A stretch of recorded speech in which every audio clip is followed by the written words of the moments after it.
Hello student तो हम लोग सॉल्व कर रहे हैं NCERT class 11 chapter 4 motion in a plane के क्वेश्चंस को।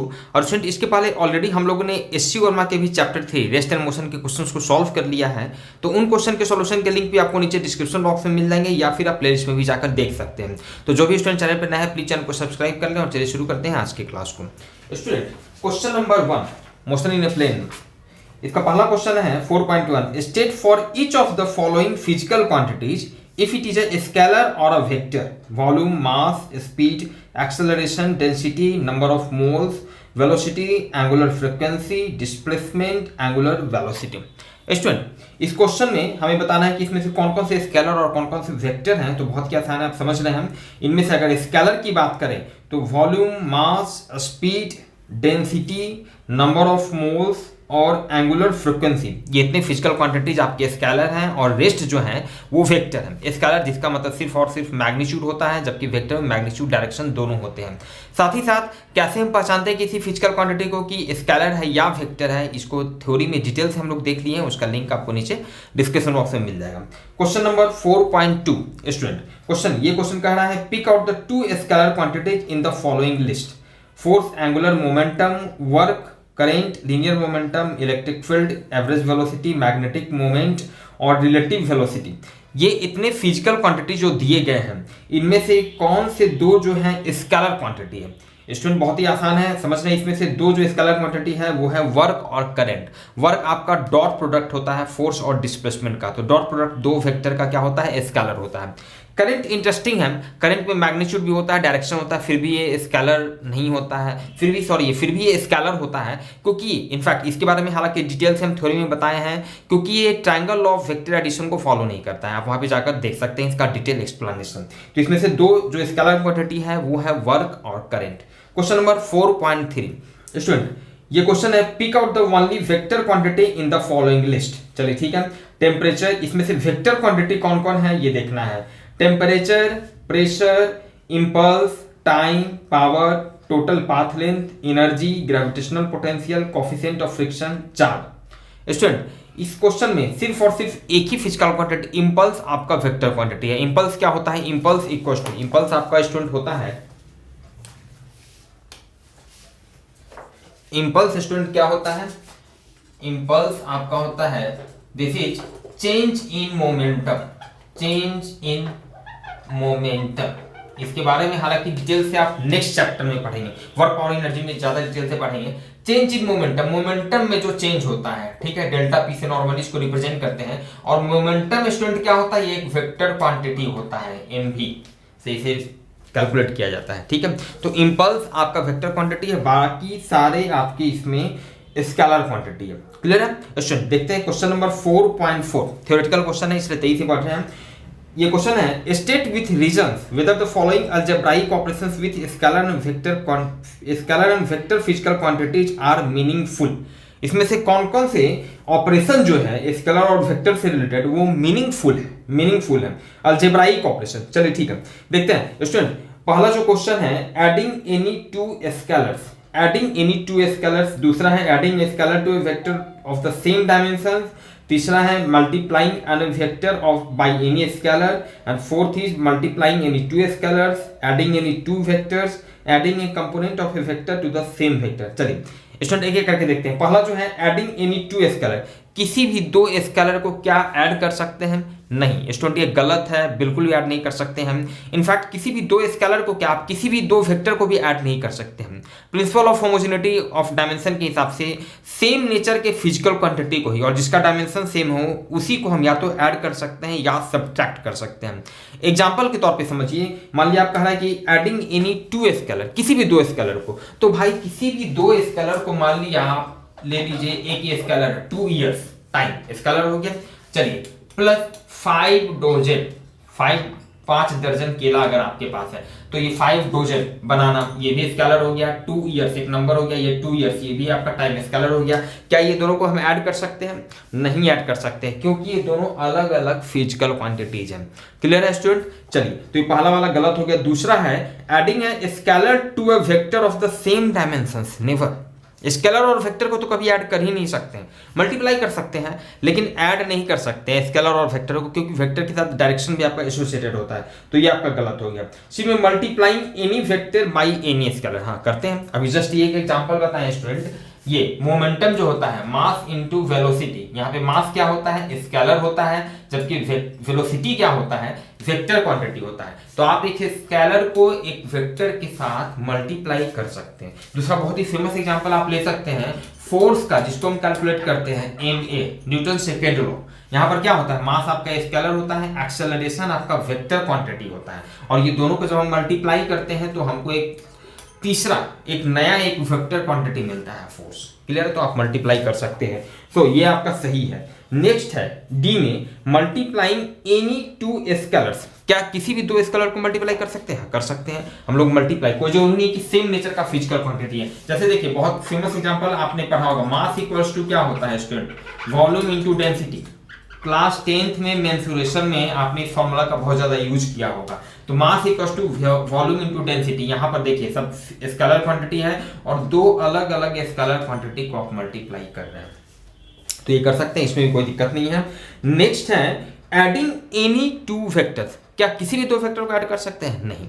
अगेन सेम नेचर का वेक्टर क्वांटिटी होना चाहिए, डायमेंशन सेम होना चाहिए, तभी हम उसको ऐड कर सकते हैं। तो ये आपका एडिंग एनी टू वेक्टर्स, ये आपका गलत हो गया। क्लियर है? इफ में कह रहा है adding a component of a vector to the same vector, adding a component of a vector to the same vector, क्या किसी वेक्टर के कंपोनेंट को सेम वेक्टर से ऐड कर सकते हैं? स्टूडेंट ऐड कर सकते हैं, ऐड कर सकते हैं। ध्यान दीजिएगा, कोई वेक्टर क्वांटिटी होता है, मान लिया ये एक वेक्टर क्वांटिटी है, मान लिया x कोई वेक्टर क्वांटिटी है, मान लिया इसका कोई भी दो कंपोनेंट, मान लिया ये दो कंपोनेंट, एक वेक्टर इससे बना है और ट्रायंगल लॉ के हिसाब से एक दूसरा वेक्टर ये b से बना है। मतलब ये x वेक्टर जो है इसका दो कंपोनेंट है, एक कंपोनेंट a वेक्टर है, एक दूसरा कंपोनेंट b वेक्टर है, ये दोनों से मिलकर बना है। वेक्टर का कंपोनेंट ऑब्वियसली वेक्टर ही होगा, वेक्टर का पार्ट तो वेक्टर ही होगा, स्केलर तो नहीं होगा। ठीक है, तो वेक्टर का कंपोनेंट वेक्टर ही होता है। तो ये वेक्टर, इसका जो एक कंपोनेंट है a वेक्टर, हम उसको ऐड कर सकते हैं। इस वेक्टर x को, इसका एक जो कंपोनेंट है a, इसके साथ भी ऐड कर सकते हैं। इस वेक्टर x को, इसका जो दूसरा कंपोनेंट है भी, उसके साथ भी ऐड कर सकते हैं, कोई परेशानी नहीं है।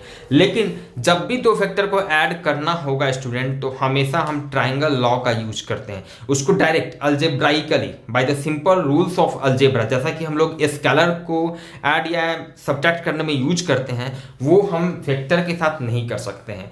तो हम कंपोनेंट को उस वेक्टर के साथ ऐड कर सकते हैं, लेकिन ध्यान दीजिए क्वेश्चन में दिया हुआ है weather the following algebraic operations, मतलब सिंपल जो रूल्स ऑफ अलजेब्रा जैसे हम सीधे जोड़ देते हैं वैसे हम नहीं जोड़ सकते हैं। तो उस हिसाब से आपका ये भी मीनिंगफुल नहीं है, ये आपका गलत हो गया। क्लियर है? नाउ इसमें देखते हैं नेक्स्ट क्वेश्चन नंबर 4.5। ये क्वेश्चन है read each statement below carefully and state with reasons if it is true और फॉल्स। चलिए आपको कुछ स्टेटमेंट दिए गए हैं और चेक करना है कि इनमें से कौन कौन से स्टेटमेंट सही है। पहला स्टेटमेंट जो है, the magnitude of a vector is always a scalar, the magnitude of a vector is always a scalar। Student किसी भी वेक्टर का the magnitude of a vector is always a scalar, बिल्कुल सही है। वेक्टर का magnitude, vector का जो magnitude होता है, कोई वेक्टर है उसका मैग्नीट्यूड को नॉर्मली हम लोग इस तरह से मॉडुलस साइन में लगाते हैं, इसको आप सिंपल x भी लिख सकते हैं। तो ये जो होता है ये स्केलर होता है, मैग्नीट्यूड तो हमेशा स्केलर होगा किसी भी वेक्टर का, तो ये आपका सही है। दूसरा है बी में each component of a vector is always a scalar, ये आपका गलत है स्टूडेंट। कंपोनेंट अभी जस्ट डिस्कस किए, किसी भी वेक्टर का कंपोनेंट, आखिर कोई वेक्टर ही से मिलके बनेगा, स्केलर से मिलके थोड़ी बनेगा। तो जिससे मिलकर बनता है उसी को कंपोनेंट कहते हैं। तो भाई ये वेक्टर है तो इसका कंपोनेंट कौन कौन है, ए और बी, ऑब्वियसली ये दोनों भी वेक्टर ही होगा। तो बी में कहना था कि each component of a vector is always a scalar, नहीं ये गलत है, कंपोनेंट भी उसका वेक्टर ही होगा। ओके, ये आपका गलत हो गया। सी में the total path length is always equal to the magnitude of the displacement vector of a particle. Total path length जो होता है वो हमेशा बराबर होता है to the magnitude of displacement vector of a particle. नहीं, हमेशा बराबर तो नहीं होता है, हमेशा बराबर नहीं होता। टोटल पाथ लेंथ मतलब डिस्टेंस और डिस्प्लेसमेंट की बात हो रही है स्टूडेंट। डिस्टेंस और डिस्प्लेसमेंट तभी बराबर होगा जब कोई पार्टिकल, जब कोई बॉडी जो है एक ही डायरेक्शन में मूव करे, स्ट्रेट लाइन पाथ पर मूव करे और बिना डायरेक्शन चेंज किए मूव करे, स्ट्रेट लाइन पाथ पर मूव करे और डायरेक्शन चेंज न करे, तो किसी भी पार्टिकुलर टाइम इंटरवल में उसका जो डिस्टेंस होगा वही डिस्प्लेसमेंट होगा, जो डिस्टेंस होगा वही डिस्प्लेसमेंट होगा। अदरवाइज बाकी किसी भी कंडीशन में अगर इसने डायरेक्शन चेंज कर लिया तो डिस्टेंस और डिस्प्लेसमेंट अलग हो जाएगा। स्ट्रेट लाइन पाथ पर मूव नहीं कर रहा है, किसी दूसरे पाथ पर मूव कर रहा है बिना डायरेक्शन चेंज किए भी, तो भी डिस्टेंस और डिस्प्लेसमेंट दोनों अलग अलग हो जाएगा। क्लियर है? तो सिर्फ उसी कंडीशन में, लेकिन इन जनरल हम नहीं कह सकते हैं कि टोटल पाथ लेंथ डिस्टेंस और डिस्प्लेसमेंट हमेशा बराबर होगा, ये हम नहीं कह सकते हैं, तो उस हिसाब से ये गलत हो गया। ठीक है, इज ऑलवेज कह रहा है इक्वल, तो ये गलत हो गया। नेक्स्ट है डी में, the average speed of a particle defined as the total path length divided by the time taken to cover the path is either greater और equal to the magnitude of average velocity of the particle over the same interval of time. ठीक है, average speed, question कह रहा है कि average speed जो होता है, the average speed of A particle is either greater और इक्वल टू, या तो ग्रेटर होगा या इक्वल होगा किसके, एवरेज वेलोसिटी के, सेम टाइम इंटरवल में। हाँ, ये तो बिल्कुल सही है, क्योंकि एवरेज स्पीड क्या होता है, डिस्टेंस बाय टाइम होता है, डिस्टेंस बाय टाइम होता है, और ये क्या होता है, displacement by time, displacement by time, displacement by time. भाई तो डिस्टेंस जो है हमेशा डिस्प्लेसमेंट के या तो बराबर होगा या बड़ा होगा, तो उस हिसाब से ये टोटल मतलब एवरेज स्पीड या तो बड़ा या बराबर होगा एवरेज वेलोसिटी, ग्रेटर देन और इक्वल टू, ये सही है। ठीक है स्टूडेंट, चलिए नेक्स्ट आपका कह रहा है वो तो ये ई पार्ट में, 3 vectors not lying in a plane can never add up to give a null vector. 3 vector जो एक प्लेन में नहीं है can never add up to give a null vector. ठीक है, ये सही है। कभी भी 3 वेक्टर अगर इस तरह से हैं कि वो एक प्लेन में नहीं है, ध्यान दीजिएगा स्टूडेंट, 2 वेक्टर तो हमेशा एक प्लेन में होंगे, 2 वेक्टर हमेशा एक प्लेन में होंगे, कोई दिक्कत नहीं है। 3 वेक्टर, 2 या 2 से ज्यादा वेक्टर, 3, 4, 5 वेक्टर जो भी हैं वो एक प्लेन में हो भी सकते हैं, नहीं भी हो सकते हैं, लेकिन 2 वेक्टर तो हमेशा एक प्लेन में होगा। तो अब यहाँ पे क्वेश्चन कह रहा है कि 3 वेक्टर हैं जो कि एक प्लेन में नहीं है, क्या उनका जो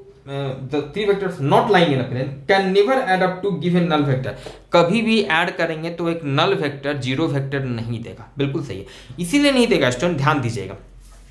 3 वेक्टर जो कि एक प्लेन में नहीं है, अब उसमें ये तो श्योर है कि उसमें 2 वेक्टर तो एक प्लेन में होगा ही।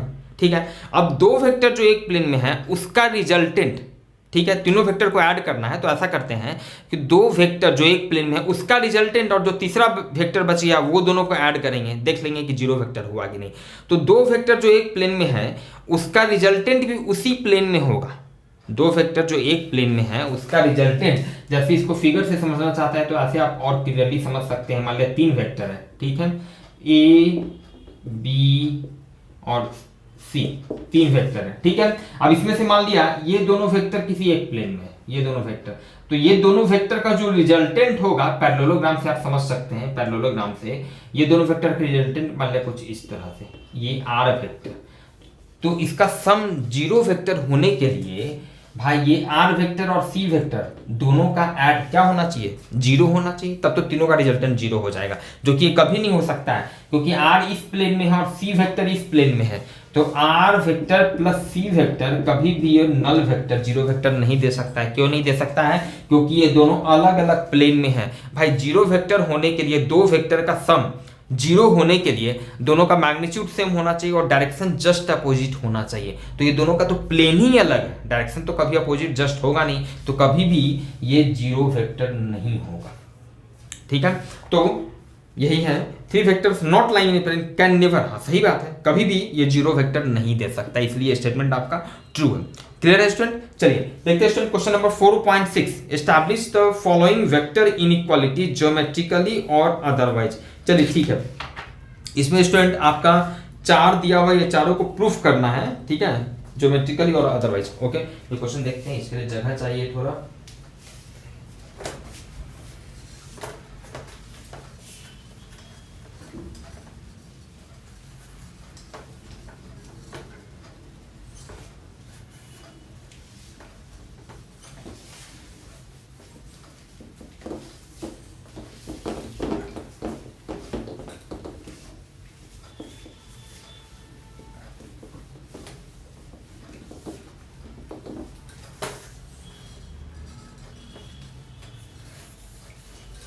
क्वेश्चन नंबर 4.6 स्टूडेंट, चलिए एक एक करके हमें जो प्रूफ करना है ए और बी किसी भी दो वेक्टर के लिए हमें प्रूफ करना है।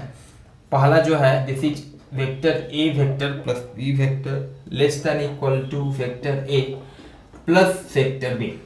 स्टूडेंट, इस चीज को प्रूफ करने के लिए एक बेसिक कंसेप्ट है, बेसिक प्रॉपर्टी होता है ट्राइंगल का, जो कि आप जान रहे होंगे। जैसे ऐसा ही आप समझिए, मान लिया कुछ इस तरह से करते हैं।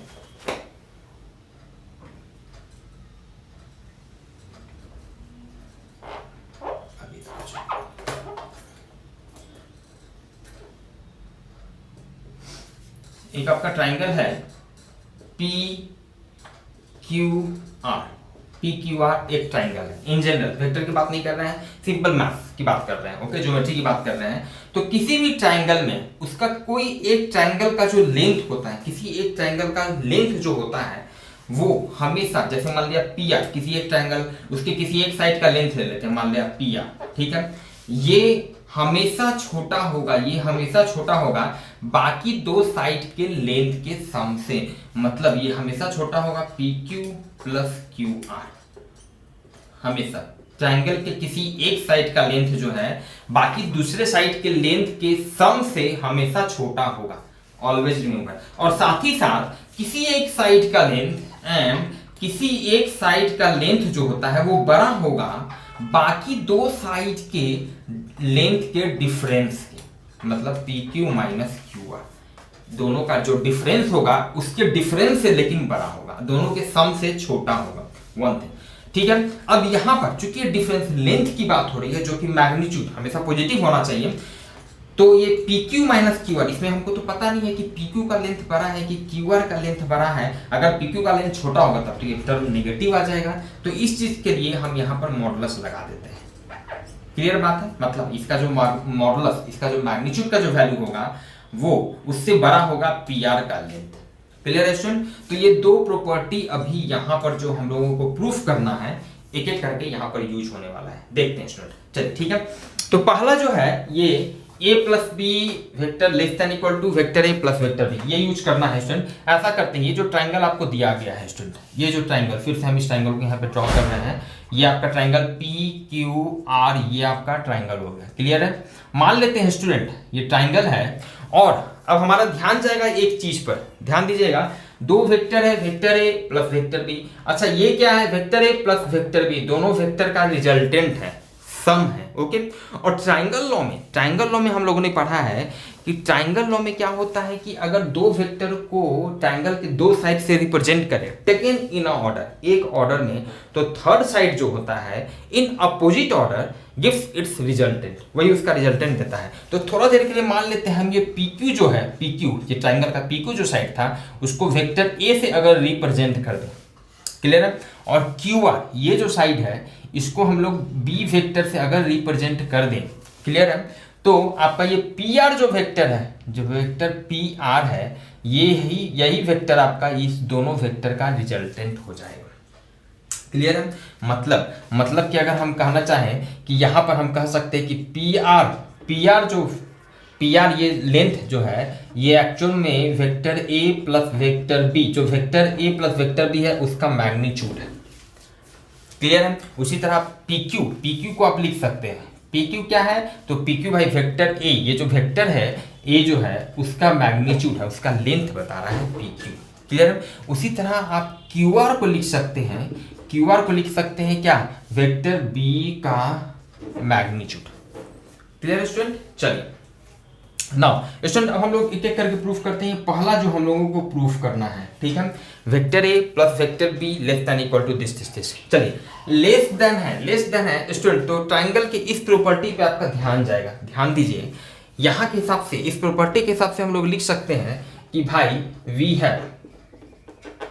अब ये तो क्लियर है कि PR जो होगा वो छोटा होगा PQ प्लस QR से, PQ प्लस QR से छोटा होगा, इसलिए PR भाई क्या है? तो ये है vector A plus vector B का मैग्नीट्यूड है, लेस देन PQ क्या है? वेक्टर A का मैग्नीट्यूड है। क्लियर है? और QR क्या है? वेक्टर B का मैग्नीट्यूड। इसको इक्वेशन नंबर 1 मान लेते हैं, ठीक है।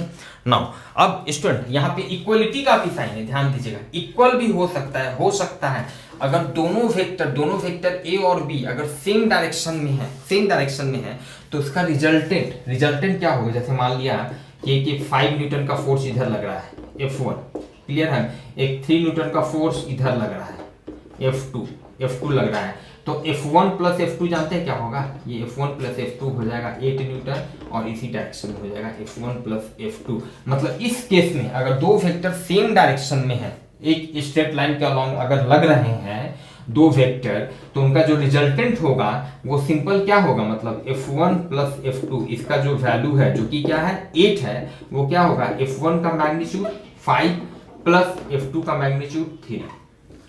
ठीक है, तो जब सेम डायरेक्शन में होगा और एक स्ट्रेट लाइन के लॉन्ग होगा तो इक्वलिटी साइन हो जाएगा। तो इस केस में vector A plus vector B equals to vector A plus vector B clear है, ये इक्वलिटी का साइन हो जाएगा। तो बाई 1 and 2 1 और 2 से स्टूडेंट हम लोग लिख सकते हैं vector A plus vector B less than equals to vector A plus vector B का मैग्नीट्यूड। ये प्रूफ हो गया, क्लियर है स्टूडेंट। चलिए, ये स्टूडेंट पहला पार्ट था, स्टूडेंट देखते हैं दूसरे पार्ट में कह रहा है बी पार्ट में, ये आपका ए पार्ट था। बी पार्ट में स्टूडेंट हमें कह रहा है प्रूफ करने के लिए, बी पार्ट में क्या प्रूफ करना है, vector A plus vector B greater than equals to, अच्छा ये इसका थोड़ा सा यहाँ पे इसका यूज होगा। बी पार्ट देखना, हम यहाँ पे प्रूफ कर रहे हैं बी पार्ट में vector A plus vector B greater than equals to vector A modulus of magnitude of vector A minus magnitude of vector B, ये प्रूफ करना। स्टूडेंट अगेन इस पे कैसे ध्यान जाएगा भाई, तो अगेन हमें पता है कि किसी एक साइड का जो लेंथ होता है बाकी दो के डिफरेंस के लेंथ से हमेशा बड़ा होगा, तो डायरेक्ट इस पे ध्यान जाएगा। मतलब कि हम लोग लिख सकते हैं ना कि पी आर जो होगा वी है, पी आर ये हमेशा बड़ा होगा PQ माइनस QR से, ठीक है। अब यहाँ पे ये मॉडुलस लगा दिए, ठीक है, हमेशा पॉजिटिव होना चाहिए। और PR क्या है, तो PR है vector A plus vector B का मैग्नीट्यूड, PR आपका vector A plus vector B का मैग्नीट्यूड ग्रेटर देन PQ क्या हो गया, वेक्टर ए का मैग्नीट्यूड हो गया, वेक्टर ए का मैग्नीट्यूड, और QR क्या हो गया, वेक्टर बी का मैग्नीट्यूड। इसको इक्वेशन 1 मान लेते हैं।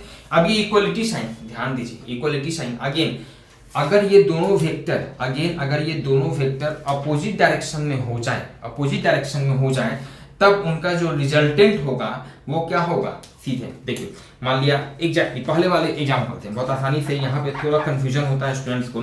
मान लिया एक वेक्टर 5 न्यूटन का है, एक वेक्टर 3 न्यूटन का है, ठीक है। ये F1 फोर्स है, एक ब्लॉक पे एक आदमी 5 न्यूटन का ऐसे खींच रहा है, एक दूसरा आदमी 3 न्यूटन के फोर्स से इस डायरेक्शन में खींच रहा है, ये आपका 3 न्यूटन के फोर्स से F2 हो गया। तो फाइनली F1 प्लस F2 दोनों वेक्टर को हम ऐड करेंगे तो वो क्या होगा, नेट मेरा जो रिजल्टेंट होगा वो क्या होगा 5 माइनस 3, 2 न्यूटन का नेट इस पे फोर्स लगेगा ब्लॉक पे उस डायरेक्शन में लगेगा ना, एक 5 न्यूटन इधर लग रहा है, एक 3 न्यूटन इधर, तो फाइनली 2 न्यूटन 5 माइनस 3 2 न्यूटन का फोर्स उधर लगेगा। मतलब कि ये आपका F1 प्लस F2 हो जाएगा इस डायरेक्शन में जिसका मैग्नीट्यूड होगा 2 न्यूटन। मतलब ध्यान दीजिए F1 प्लस F2 एक्चुअल में इसका मैग्नीट्यूड क्या हो गया, तो आप दोनों को माइनस किए, F1 का मैग्नीट्यूड को माइनस किया और F2 के मैग्नीट्यूड को माइनस किए। कब माइनस किए, जब दोनों अपोजिट डायरेक्शन में हो और उसका मैग्नीट्यूड ले लेंगे, हमेशा पॉजिटिव होना चाहिए। मतलब अगर इन जनरल दो वेक्टर A और B अगर अपोजिट डायरेक्शन में है, सेम लाइन के अलॉन्ग अगर एक्ट हो रहा है, दो वेक्टर अगर अपोजिट डायरेक्शन में है तो उसका जो रिजल्टेंट होगा वो सीधे बराबर हो जाएगा, किसके बराबर हो जाएगा, दोनों के सम के बराबर। मतलब इस केस में क्या होगा, A प्लस बी दोनों वेक्टर का जो रिजल्टेंट होगा वो बराबर होगा vector A minus vector B के मैग्नीट्यूड के बराबर, जब अपोजिट डायरेक्शन में होगा। तो ये आपका दूसरा इक्वेशन हो गया, ठीक है। इसलिए बाई 1 and 2 आपका क्या हो जाएगा, vector A plus vector B greater than equals to vector A minus vector B आप यहाँ पे लिख भी सकते हैं लैंग्वेज में, इनफैक्ट ये तो एग्जांपल में हम आपको समझा दी, यहाँ पे लैंग्वेज में लिख सकते हैं if the two vectors a and b act along the same straight line and in opposite direction then ये आप दूसरा वाला लिखेंगे और उसके बाद y1 and 2 लाइक दिस लिखेंगे। क्लियर है? चलिए नहीं तो देखते हैं आगे वाले में लिख भी देंगे। नेक्स्ट सी में स्टूडेंट कह रहा है सी में हमें क्या प्रूफ करना है। सी में प्रूफ करना है a माइनस बी। अब ध्यान दीजिएगा दो वेक्टर का ये सब्ट्रैक्शन हो गया, ये less than equals to vector a plus vector b, vector a plus vector b।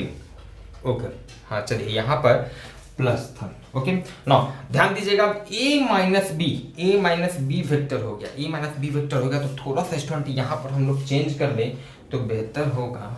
अच्छा चलिए यहीं पे इसी पेन से ड्रॉ करते हैं। ये आपका b वेक्टर है स्टूडेंट, b वेक्टर है तो माइनस b वेक्टर क्या होगा, minus b vector,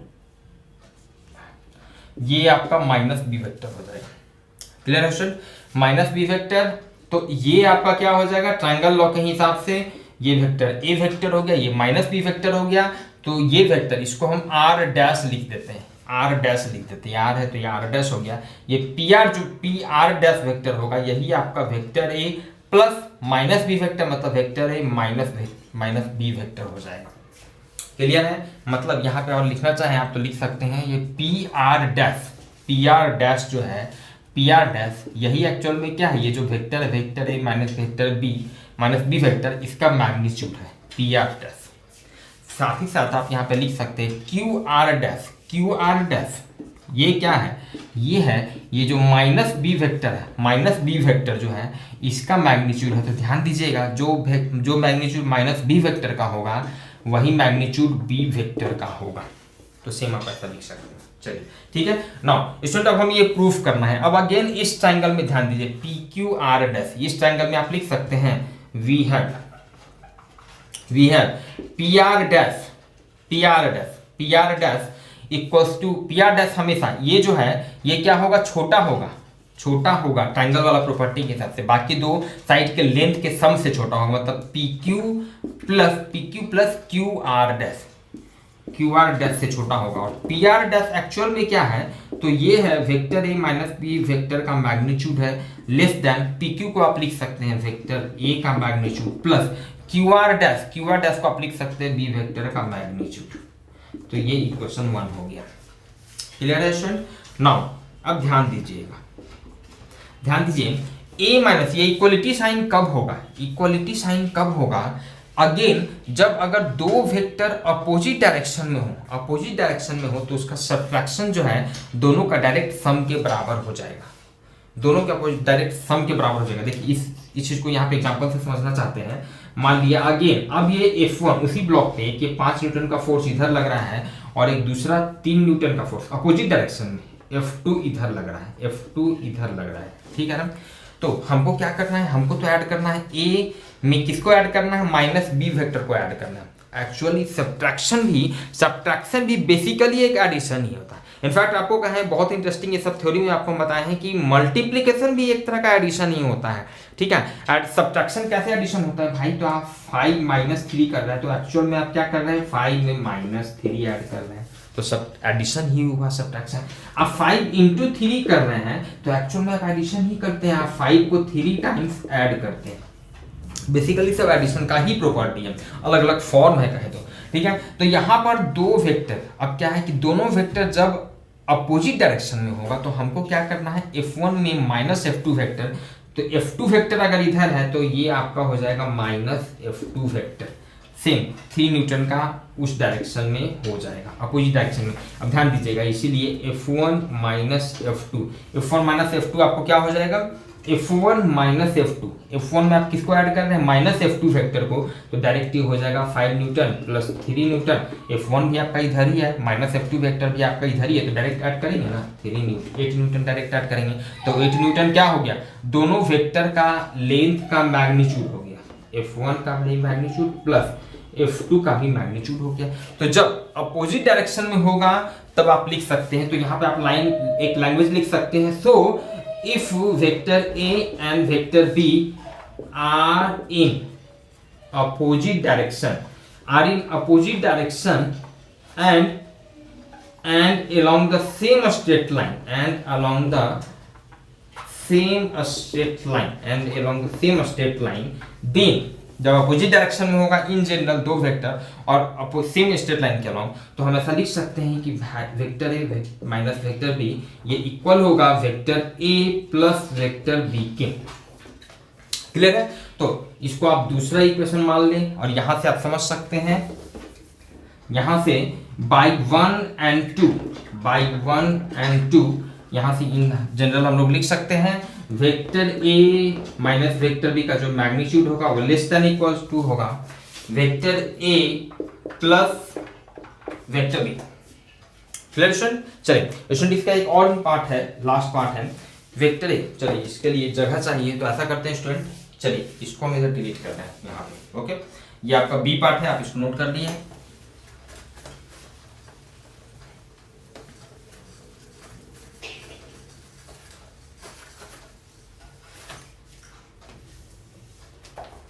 D part में स्टूडेंट हमें प्रूफ करना है, डी पार्ट में हमें प्रूफ करना है vector A minus vector B, इसका जो मैग्नीट्यूड है this is greater than equals to modulus of magnitude of vector A minus magnitude of vector B. चलिए ठीक है, अब अगेन कैसे सोचेंगे? ऑब्वियसली भाई एक साइड का लेंथ जो होता है दो के सबट्रैक्शन से बड़ा होता है, मतलब P R dash A minus B vector A P R dash, इसलिए ये वाला लिख रहे हैं वी है पी आर डैश बड़ा होगा P Q minus Q R dash. ठीक है, दो साइड के दो जो बाकी जो साइड बच गया उसके लेंथ के सबट्रैक्शन के मैग्नीट्यूड से बड़ा होगा। ठीक है, पी आर डैश को लिख सकते हैं, पी आर डैश एक्चुअल में क्या है vector A minus vector B का मैग्नीट्यूड है। पी क्यू को क्या लिख सकते हैं vector A minus Q R dash को vector B Q R dash को वेक्टर बी लिख सकते हैं। ये इक्वेशन नंबर 1 हो गया। तो ग्रेटर देन वाला तो प्रूव हो गया। इक्वल भाई बहुत ही आसान है, आप समझ रहे हैं। अगर दोनों वेक्टर अगर दो वेक्टर सेम डायरेक्शन में लगे तो दोनों का सबट्रैक्शन क्या होगा?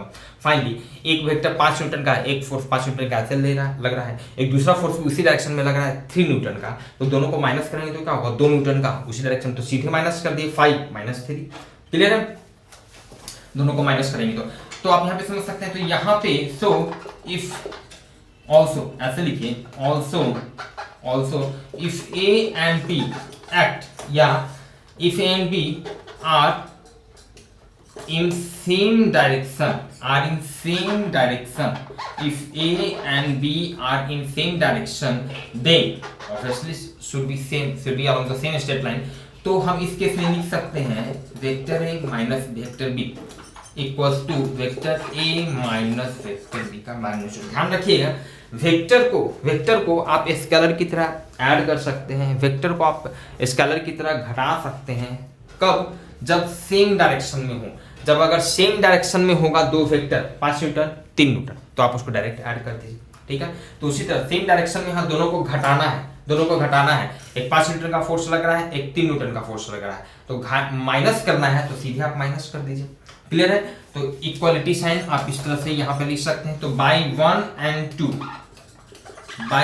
and 2 यहाँ से आप लिख सकते हैं, यहाँ पे ये इक्वालिटी साइन आपका आ जाएगा। तो vector A minus vector B greater than equal to modulus of A minus B. Clear है? तो ये आपका प्रूफ होगा। Clear student? चलिए स्टूडेंट देखते हैं फिर हम लोग नेक्स्ट क्वेश्चन नंबर 4.7। अच्छा ये थ्योरेटिकल क्वेश्चन ही है।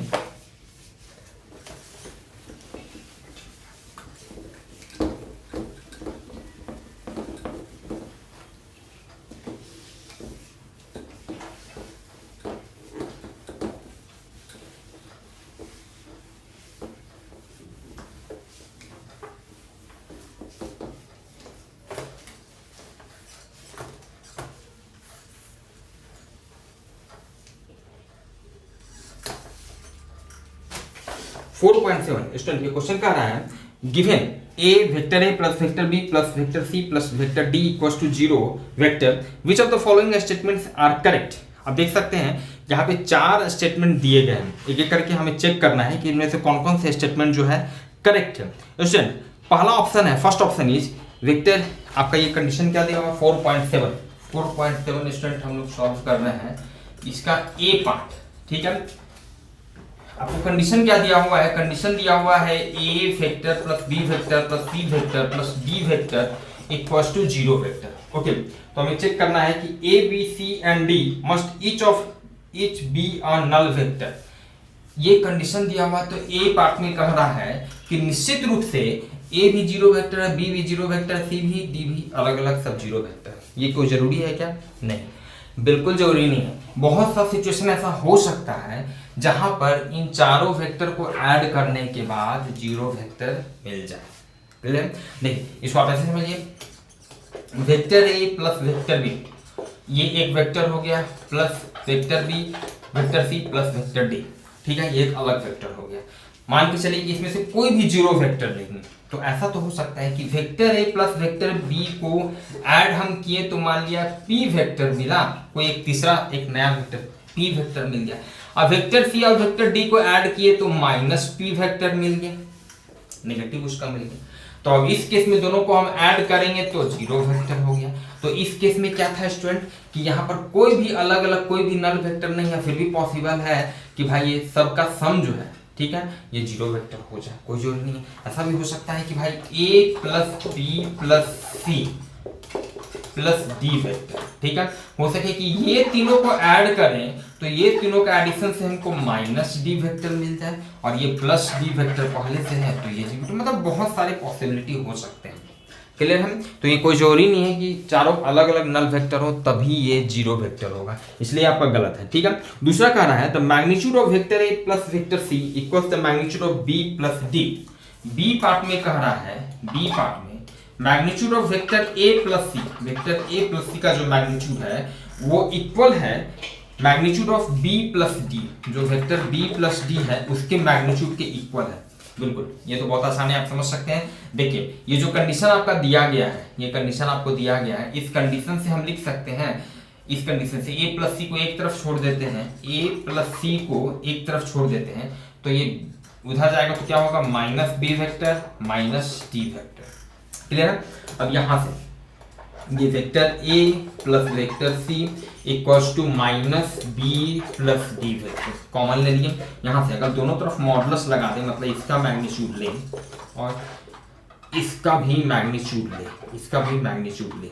क्लियर है? इसका भी मैग्नीट्यूड ले तो अब यहाँ पे ध्यान दीजिएगा, इधर तो magnitude of vector A plus vector B एक वेक्टर सी इक्वल्स टू आप चाहे negative of magnitude of B plus D, negative of vector B plus vector D का मैग्नीट्यूड का बात करें या सीधे vector B plus vector D का मैग्नीट्यूड का बात करें, बराबर होगा।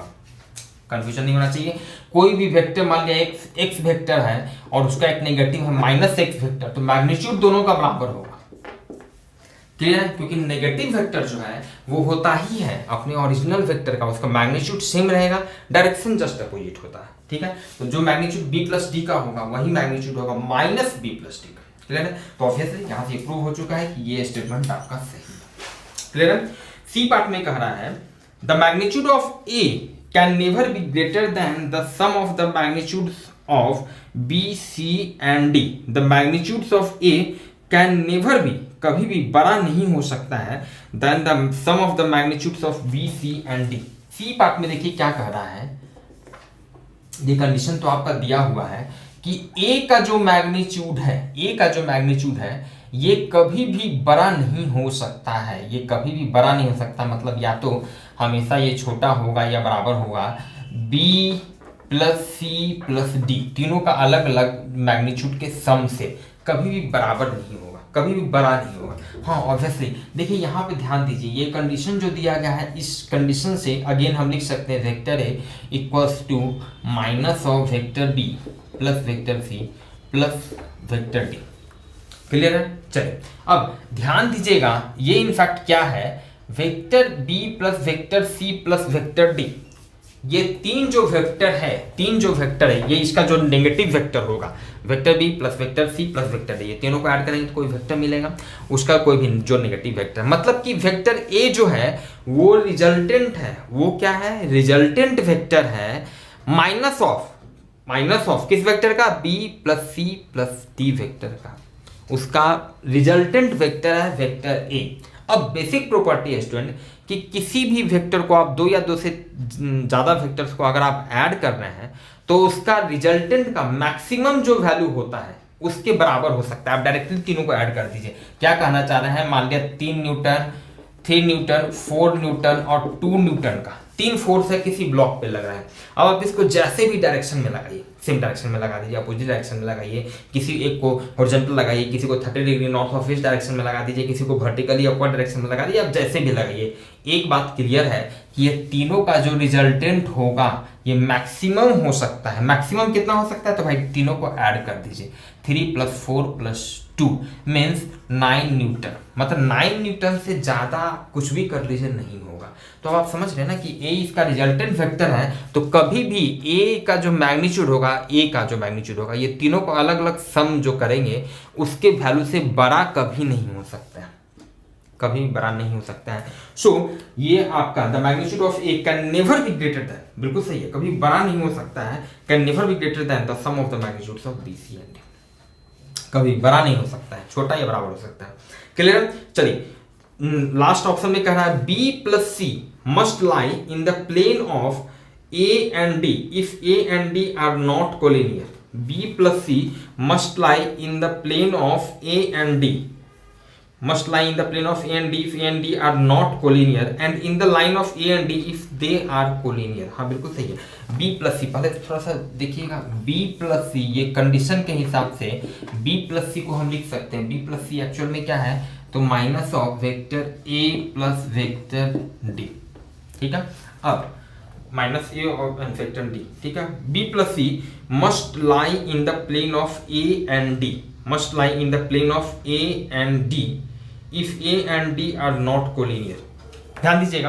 अच्छा ये एक्चुअल में यहाँ पे समझिए, इस चीज को ऐसे समझ सकते हैं कि B प्लस सी, ये B प्लस सी एक्चुअल में अब ये दो वेक्टर का सम है, -A प्लस -D वेक्टर। ध्यान दीजिएगा, इसको ऐसे समझ सकते हैं, ये B प्लस सी को जो कंडीशन दिया उसको इस तरह से लिख सकते हैं, कोई परेशानी नहीं है। तो क्या इसको हम ऐसा कर सकते हैं कि B प्लस सी ये रिजल्टेंट वेक्टर है, रिजल्टेंट वेक्टर है, एक वेक्टर है -A वेक्टर और एक दूसरा वेक्टर है -D वेक्टर। कह सकते हैं ऐसा, दो वेक्टर -A वेक्टर और -D वेक्टर का रिजल्टेंट वेक्टर है vector B plus vector C। अब स्टूडेंट अभी जस्ट शायद पहले दूसरे क्वेश्चन या तीसरा चौथा किसी में अभी जस्ट आज ये कंसेप्ट यूज हुआ कि दो वेक्टर हमेशा एक प्लेन में होगा, एक प्लेन में होगा, दो वेक्टर ए प्लस मान लिया कोई दूसरा वेक्टर बी है, और ये दोनों वेक्टर का रिजल्टेंट भी उसी प्लेन में होगा, रिजल्टेंट भी हमेशा उसी प्लेन में होगा, ठीक है। तो अब यहां से क्लियर है कि B प्लस सी जो वेक्टर है ये रिजल्टेंट है किसका, -A -D वेक्टर का। तो ये कह रहा है कि B plus C must lie in the plane of A and B, A and D if A and D are not collinear. Obviously तो B प्लस सी जो है, ये जो रिजल्टेंट है, ये निश्चित रूप से इसी के प्लेन में होगा, इसी के प्लेन में होगा, ठीक है। Must lie in the plane of A and D if A and D are not collinear, अगर ये दोनों कोलिनियर नहीं है, अगर ये -A वेक्टर -D वेक्टर, ठीक है, ये अगर कोलिनियर नहीं है तो इसके एक प्लेन में होगा, और अगर कोलिनियर है तो सेम डायरेक्शन में होगा, उसी के लाइन में, if they are collinear and in the line of A and D। Obviously देखिए A एंड D वेक्टर, मान लिया A वेक्टर है और ये D वेक्टर है, ऐसे समझिए इसको, अब A वेक्टर D वेक्टर, ठीक है, ये एक प्लेन में है, तो इसका जो रिजल्टेंट है, इसका रिजल्टेंट क्या हो गया, B plus C vector, B plus C vector. Obviously minus लगाएंगे, same magnitude direction just opposite, आप समझ रहे हैं, इसी प्लेन में होगा, इसी प्लेन में होगा, ये तो क्लियर है। और लेकिन अगर A और D कोलिनियर हो गया, एक ही लाइन के अलोंग हो गया, A भी इसी लाइन में है, D भी इसी लाइन के अलोंग एक्ट कर रहा है, तो इसका जो रिजल्टेंट जो है, जिसको B प्लस सी बोल रहे हैं, ये भी इसी लाइन में होगा। ऑब्वियसली तो ये स्टेटमेंट सही है। Clear student. चलिए स्टूडेंट देखते हैं हम लोग question number 4.8, question number 4.8।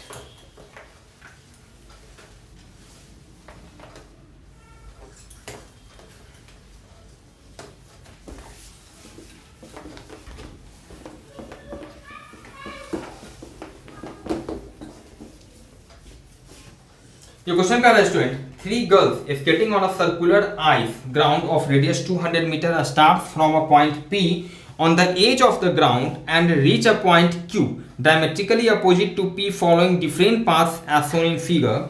What is the magnitude of the displacement vector for each? For which girl is this equal to the actual length of the path escaped? चलिए ठीक है student, ये figure आपको दिया हुआ है लाइक दिस, कुछ इस तरह का फिगर दिया हुआ है, बहुत इजी क्वेश्चन है, आप समझ सकते हैं।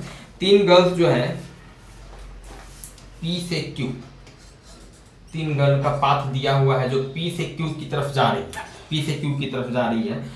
कोई एक गर्ल जो A जो है वो इस तरह का पाथ फॉलो कर रही है A, एक दूसरी गर्ल जो B जो है एकदम स्ट्रेट इस तरह का पाथ फॉलो कर रही है B, और एक तीसरी गर्ल ये जो है इस तरह का पाथ फॉलो कर रही है C। ओके ठीक है, और इसका रेडियस आपको दिया हुआ है 200 मीटर, ये सेंटर है और इसका रेडियस आपको दिया हुआ है 200 मीटर रेडियस दिया हुआ है। ठीक है ना, तो हमें बताना है what is the magnitude of the displacement vector for each, हर के लिए डिस्प्लेसमेंट वेक्टर बताना है। For which girl is this equal to the actual length of the path escaped. Obviously student, तीन गर्ल एक ही इस रास्ते को फॉलो करते हुए P से Q की तरफ जा रही है, एक दूसरा सीधे से P से Q की तरफ जा रही है, एक तीसरा इस तरह से जा रही है। डिस्प्लेसमेंट हमेशा डिपेंड करता है, उसको मतलब होता है सिर्फ और सिर्फ इनिशियल पोजीशन और फाइनल पोजीशन से। तो भाई तीनों ही केस में इनिशियल पोजीशन और फाइनल पोजीशन सबका सेम है, मतलब सबका डिस्प्लेसमेंट सेम होगा। वन थिंग, डिस्प्लेसमेंट का मैग्नीट्यूड बात करें, डिस्प्लेसमेंट का मैग्नीट्यूड, तो डिस्प्लेसमेंट का मैग्नीट्यूड के लिए जब भी दो पॉइंट के बीच के डिस्प्लेसमेंट को निकालना हो, डिस्प्लेसमेंट का मैग्नीट्यूड क्या है, तो डायरेक्टली उसको स्ट्रेट लाइन से कनेक्ट कर दीजिए। उस स्ट्रेट लाइन का जो लेंथ होता है वही मैग्नीट्यूड देता है डिस्प्लेसमेंट का। तो ये आपका डायरेक्टली स्ट्रेट लाइन से कनेक्टेड है, तो इसी का जो लेंथ होगा वही डिस्प्लेसमेंट का मैग्नीट्यूड होगा। तो ये एक्चुअल में इस सर्कुलर पाथ का क्या हो गया, डायमीटर हो गया। तो डिस्प्लेसमेंट जो है, डिस्प्लेसमेंट को अगर हम डी वेक्टर कहें तो डी वेक्टर का मैग्नीट्यूड क्या हो जाएगा, ठीक है, सीधे इसका PQ लेंथ, इसका रेडियस आपको दिया हुआ है, कितना रेडियस दिया हुआ है स्टूडेंट, 200 मीटर।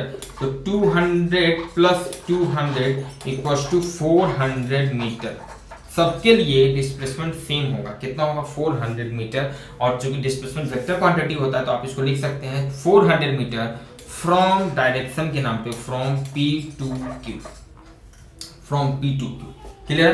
अब आगे क्वेश्चन में एक और भी चीज पूछ रहा है कि किस गर्ल के लिए, चूंकि अलग अलग तीन पाथ फॉलो किया है, तीनों ने किया है, तो किसके लिए डिस्प्लेसमेंट का वही वैल्यू है जो उसका एक्चुअल जो पाथ वो कवर किया। तो ऑब्वियसली बी वाले के लिए बिल्कुल सेम है, क्योंकि वो इसी रास्ते से गई तो उसके लिए डिस्प्लेसमेंट भी वही है और जो एक्चुअल जो पाथ लेंथ वो कवर की वो भी सही है, वो भी वही है। तो इसका आंसर हो जाएगा बी। क्लियर स्टूडेंट, ये जो क्वेश्चन था देखते हैं स्टूडेंट क्वेश्चन नंबर 4.9। ये क्वेश्चन कह रहा है अ cyclist start from the center O of a circular park of radius 1 kilometer, reaches the edge P of the park, then cycles along the circumference and returns to the center along QO as shown in the figure. If the round trip takes 10 minutes, what is the net displacement, B average velocity and C average speed of the cyclist? Okay, देखिए ये आपका question number है, question number 4.9। इसमें student question कह रहा है ये कि एक साइकिलिस्ट जो है, ये एक सर्कुलर पाथ है, इसका सेंटर O से P की तरफ जाता है, फिर इसके सरकमफ्रेंस से होते हुए P से Q की तरफ जाता है और फिर वापस आ जाता है O पे, OPQ। क्लियर है स्टूडेंट। चलिए, तो इसका रेडियस आपको दिया हुआ है, रेडियस है 1 किलोमीटर रेडियस दिया हुआ है। तो पहले पार्ट में पूछ रहा है भाई इतना घुमाओ से P की तरफ या P से Q से O की तरफ। तो ए पार्ट में पूछ रहा है कि डिस्प्लेसमेंट क्या होगा। तो डिस्प्लेसमेंट क्या होगा भाई, इनिशियली जहां से चला था फाइनली घूम फिर कर फिर वहीं आ गया, तो जो इनिशियल पोजीशन वही फाइनल पोजीशन, इसलिए डिस्प्लेसमेंट 0। बी पार्ट में पूछ रहा है एवरेज वेलोसिटी। तो एवरेज वेलोसिटी हम लोग कैसे निकालते हैं, डिस्प्लेसमेंट बाई टाइम। डिस्प्लेसमेंट उसका कितना होता है, यहाँ पर तो डिस्प्लेसमेंट ही 0 है और टाइम कितना लगा है, टाइम आपको दिया हुआ है 10 मिनट उसको टाइम लगा है फाइनली इस तरह से घूमने में। तो 10 मिनट आप यहाँ पे लिख सकते हैं। तो 0/10 minute equal to average velocity भी आपका 0 हो गया। क्लियर है। चलिए, सी पार्ट में पूछ रहा है student average speed of the cyclist. तो एवरेज स्पीड के लिए स्टूडेंट हम लोगों को एवरेज स्पीड कैसे कैलकुलेट करते हैं, डिस्टेंस बाय टाइम, कितना टोटल डिस्टेंस ट्रैवल किया। तो डिस्टेंस के लिए आपको इसका लेंथ फिर प्लस PQ इसका लेंथ फिर प्लस Q इसका लेंथ ऐड करना होगा। ध्यान दीजिए, तो यहाँ पर डिस्टेंस हम लोग पहले निकाल लेते हैं एवरेज स्पीड के लिए। डिस्टेंस कितना होगा, पहले ओपी 1 किलोमीटर, फिर उसी तरह से क्यूओ भी 1 उसको ऐड कर देते हैं, मेनली पी क्यू। तो ध्यान दीजिएगा, अगर ये इसका रेडियस आर, अगर इसको आर लिखते हैं रेडियस को आर से, तो इसका टोटल सरकमफ्रेंस कितना हो जाएगा 2 पाई आर, और 2 पाई आर का ये 1/4 है, इसका लेंथ कितना है 1/4, तो पी क्यू का लेंथ ये मेरा निकल गया, 4 से डिवाइड कर देंगे तो पी क्यू का लेंथ निकल गया, ठीक है। स्टूडेंट यहाँ से 1 + 1 2 हो गया, pi R by 2, this is 2 plus pi का value 22/7 equals to into R का value 1/2, this is 2 + 11/7, this is 14 + 11/7, this is 25/7 kilometre. इसका नेट डिस्टेंस निकल गया स्टूडेंट, टोटल डिस्टेंस ये इतना ट्रैवल किया ओ पी क्यू ओ तक, इस तरह करने में, ठीक है। तो इसका एवरेज स्पीड कितना निकल जाएगा, इसलिए एवरेज स्पीड क्या होता है, डिस्टेंस बाय टाइम। तो टोटल कितना डिस्टेंस ट्रैवल किया 25/7 divided by time.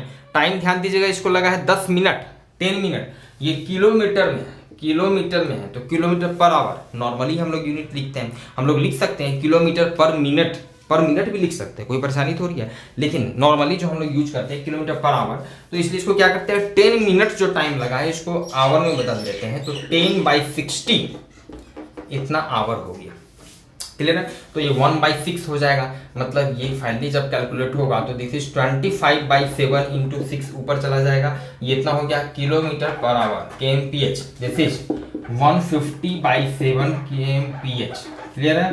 This is 214 like this 21.4 kilometre, clear student. ये स्टूडेंट क्वेश्चन था 4.9 स्टूडेंट ये क्वेश्चन था। देखते हैं question number 4.10। 4.10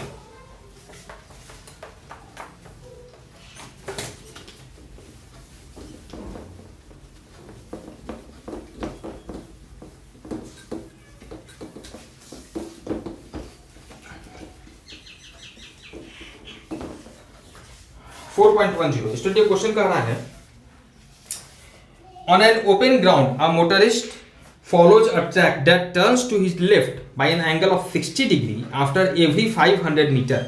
Starting from a given turn, specify the displacement of the motorist at the 3rd, 6th and 8th turn. Compare the magnitude of the displacement with the total path length covered by the motorist in each case. Okay, चलिए ठीक है।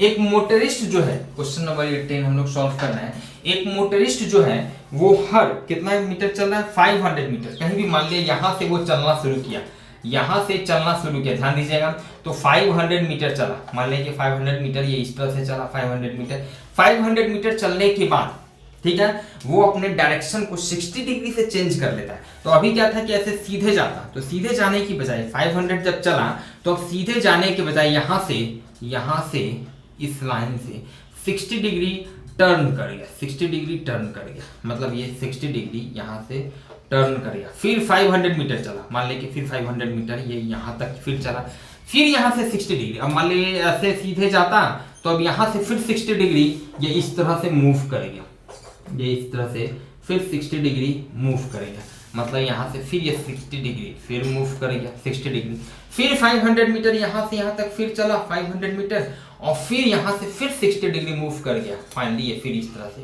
आ जाएगा, फिर ये 60 degree यहाँ से फिर 60 degree move करेगा।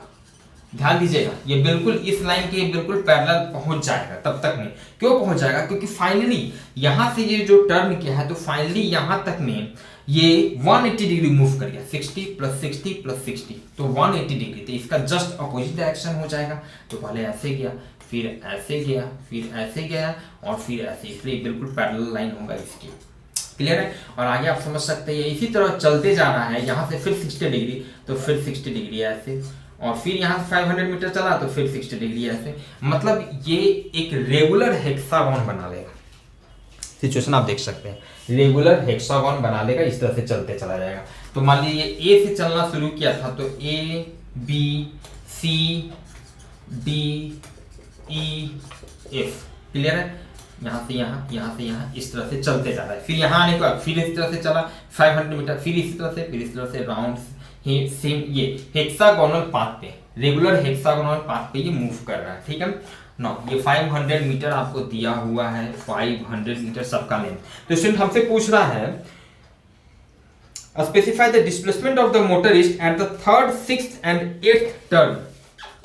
Third, sixth and eighth turn, third, sixth and eighth turn पे स्टूडेंट हम लोगों को क्या निकालना है, डिस्प्लेसमेंट निकालना है, डिस्प्लेसमेंट निकालना है और compare the magnitude of the displacement with the total path length covered by the motorist in each case. और हर केस में साथ ही साथ हम लोगों को इसका डिस्टेंस भी निकालना है। ध्यान दीजिएगा, थर्ड सबसे पहले निकालते हैं थर्ड टर्न पे, थर्ड टर्न। तो ध्यान दीजिएगा ये थर्ड टर्न कब होगा, यहां से चलना शुरू किया तो यहाँ पे पहला टर्न हुआ, यहाँ पे फिर दूसरा टर्न हुआ, यहाँ पे तीसरा टर्न। तो यही है आपका थर्ड टर्न, थर्ड टर्न। तो थर्ड टर्न में डिस्प्लेसमेंट क्या होगा भाई, तो सीधे ए से डी को ऐसे सीधे मिला दीजिए, यही आपका डिस्प्लेसमेंट होगा। ये हम दिखा रहे हैं, इसका सेंटर है, मान लिया हेक्सागोन का सेंटर है, क्लियर है। तो भाई डिस्प्लेसमेंट क्या होगा, डिस्प्लेसमेंट क्या होगा,